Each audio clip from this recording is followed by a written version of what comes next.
आप हकीम हैं यकीनन। केड़ी गजल तो शुरू करोगे?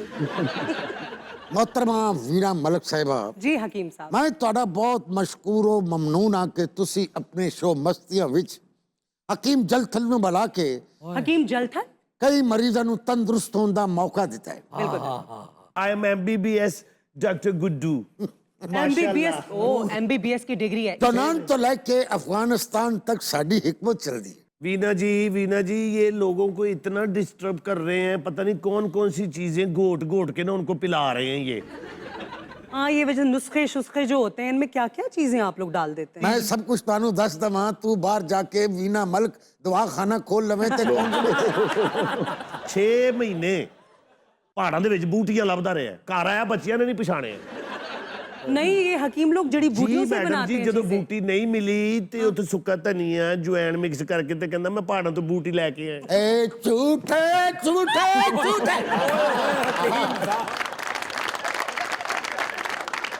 छोड़े वीना जी, आप कभी भी इनसे किसी चीज का इलाज नहीं कराना है, क्यों नहीं नहीं? तो आपका जिम्मा होगा, हमारा कोई जिम्मा नहीं अच्छा होगा। नहीं, डॉक्टर्स के बारे में मैंने सुना है कि वो अस्पतालों में मरीजों से बुरा बिहेव करते हैं और जब अपने क्लिनिक पे बुलाते हैं तो उनको बहुत अच्छा प्रोटोकॉल देते हैं। बिल्कुल सही क्या थोड़े मुंह विच क्यों शक्कर तेरे कदी हस्पताल जाके देखो एक बेड उत्ते दो दो मरीज हुंदे ने, ओदी बीमारी ओनू लग जे, ओदी ओनू लग जे, थोड़ा प्यो जिम्मेदार है। हकीम साहब, मैं आपको तब मानूंगी अगर आप बताएं कि इनको क्या बीमारी है। इन्हां नू की बीमारी है? हाँ जी। पिछले दिनों तो तुहानू डॉग खांसी लगी हुई है।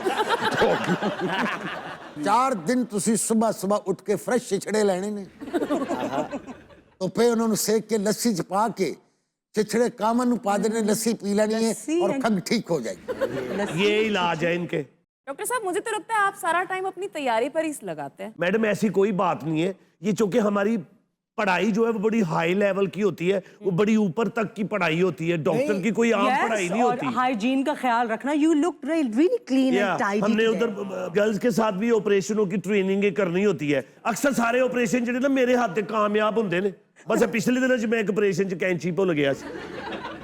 मैं कह रहा कि देखो हिकमत कुछ हो रही, डॉक्टरी कुछ हो रही। ये बड़े पुराने दौर का हकीम साहब इलाज है। अजकल तो गोलियां दवाइयां जो इंज करके मरीज नूं इंजैक्शन लगता ना, उन्होंने लग पता जाता है।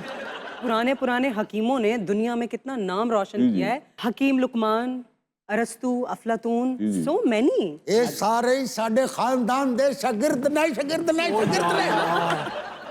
वृक्षों के पीछे इनके नाम है, ये आप रोडों के ऊपर कागज पड़े होते हैं उनके ऊपर इनके नाम है, दीवारों पे इनके नाम। दीवारों के ऊपर इनके नाम है। दवाई जरा काम की नहीं है। हकीम साहब को एक मरीज आ गया, कहता मेरा खून नहीं बंद हो रहा, तो अगो हकीम कह रहे रेत पा दो, रेत पा दो, रेत। मैं पाइए, मैं पाइए, मैं पाइए।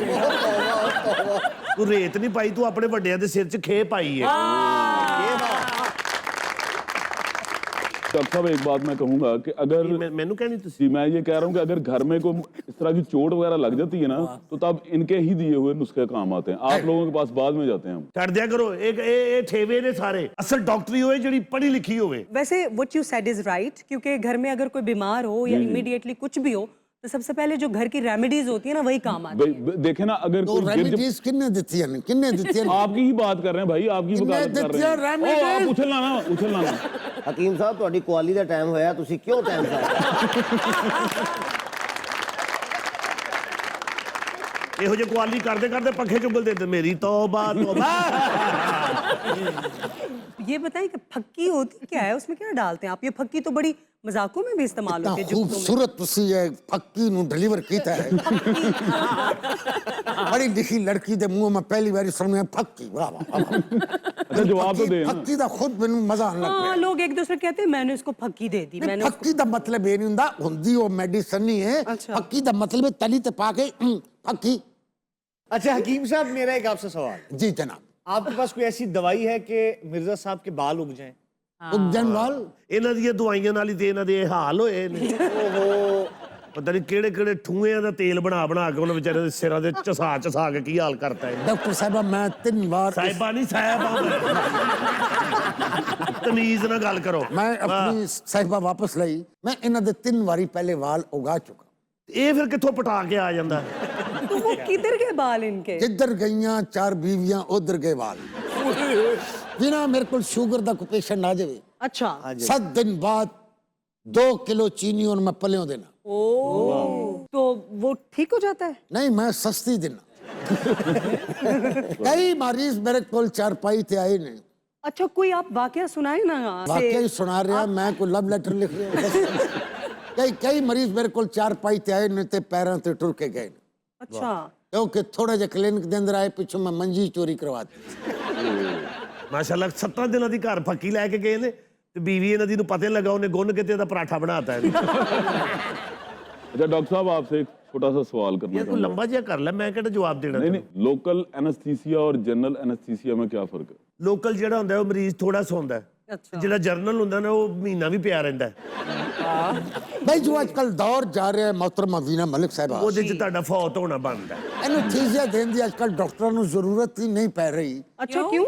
ये जो मरीज ਨੂੰ ਆਪਣਾ ਬਿੱਲ ਦਿੰਦੇ ਨੇ ਉਹ ਖੁਦ ਬਖੁਦ ਬੇਹੋਸ਼ ਹੋ अरे ਜਾਂਦਾ वाह वाह वाह वाह 20 साल पहले भी साड़ी 5 रुपए फीस थी हाँ जी। और आज भी साड़ी 5 रुपए फीस हाँ, ये बात मैं पूछ लेकिन और ये भी देखना यहाँ है, घर भी तो नहीं ना फिर आपका अपना, रह भी तो किराए पे रहे हैं, उनके अपने घर में ही हैं। ਅਤੇ ਤੁਸੀਂ ਇੱਥੋਂ ਵੇਖੋ ਨਾ ਹੁਣ 5 ਰੁਪਏ 'ਚ ਕੀ ਇਲਾਜ ਹੋ ਰਿਹਾ ਹੈ तो आपके भी 10 रुपए की पर्ची है। अरे गरीब आदमी कभी किसी स्पेशलिस्ट के पास जाओ तो तुम्हें पता चले कि 4-4 हजार रुपए भी फीस होती है नहीं तो जो हॉस्पिटल में बैठते हैं वो भी स्पेशलिस्ट ही होते हैं। अद्धे घंटे ली भाई ਅਸੀਂ ਤੇ 5 ਰੁਪਏ ਲੈਣੇ ਆ ਇਹ ਅਗਰ ਕਿਸੇ ਮਰੀਜ਼ ਨੂੰ ਸਿਰਪ ਲਿਖ ਕੇ ਦੇਣ ਉਹ ਸੋਚਣ ਲੱਗ ਪੈਂਦਾ ਹੈ ਮੈਂ ਕਰਦਾ ਓਵਨ ਵੇਚਣਾ ਹੈ ਪੱਖਾ ਵੇਚਣਾ ਹੈ ਤੇ ਫਿਰ ਸਿਰਪ ਲੈਣਾ नहीं, नहीं, ये तो वैसे ये आप, बात बहुत सच है। डॉक्टर साहब जब आप प्रेस्क्रिप्शन लिखते हैं तो ये क्यों कहते हैं ये दवाई यहीं से मिलेगी बाहर से नहीं मिलेगी? हाँ, पवंटे पवंटे पवंटे जो जनरल फिजिशियन होते हैं ना इनकी होती है 1000 से 1500। Yes, actually। लेकिन जैसे आप जाते हैं हार्ट की तरफ वो जाएगा 2500 तक, और अगर आप न्यूरो के पास जाते हैं तो वो 4000 तक भी जा सकता है। तो ये कैटेगराइज किया हुआ है इन्होंने।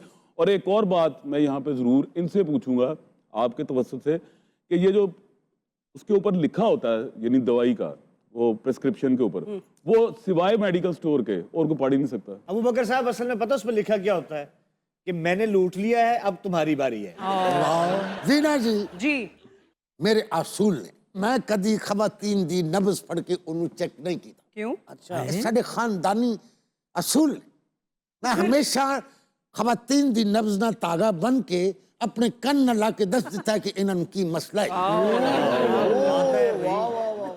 ते एक बारी कुछ शरारती लोगों ने की कीता है हाँ कि दूसरी तरफ पर्दे दे बकरी दी लत नु तागा बन के ते सभी बड़ा फिर आपको क्या सुनाई दिया? मैनू पूछया उन्हें कहंदे जी मरीज दी मर्ज दसो हाँ, मैं कहा मरीज शदीद भूखी है इन्हू पट्ठे पा दे फिर जाके उन्हें लोगों ने यकीन आया कि असी खानदानी हकीमा हकीमा हकीमा देख लो जिवें खोता गवाचा हुंदा है। भाई तू शदीद बीमार रहे मैं तेन काफी चैनल तो देख रहे हैं कभी जन्म दिल च कुछ सोचना है जिन च कुछ सोचना है जो कहना है तो फिक्की हो जानी